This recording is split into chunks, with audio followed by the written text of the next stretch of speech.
Ini kan orang rame nih, gubernur mencoret usulan diantaranya dari Purwakarta. Saya ngomong Purwakarta, saya tanya, Purwakarta ngusulin angka-angka enggak?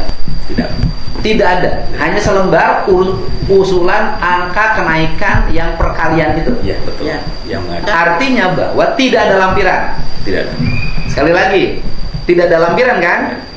Jadi Purwakarta tidak mengusulkan lampiran. Tidak mengusulkan lampiran. Karena buruhnya ngotot bahwa mengusulkan berdasar dengan lampirannya. Ada lampirannya enggak? Tidak ada, Pak. Pak, Bapak ngusulin pakai lampiran nggak? Tidak.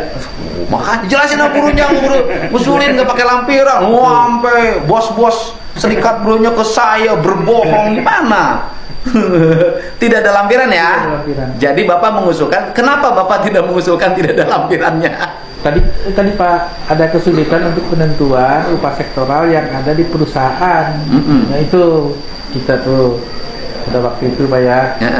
Jadi yang kita rumuskan formula A dan KBLI-nya. Oke. Nah gitu. Nah ini belum terumuskan yang Tidak cukup waktu. Tidak cukup waktu itu. Jadi intinya Purwakarta itu, ya kan? Betul. Bapak sebagai Ketua Dewan Pengupahan Siap.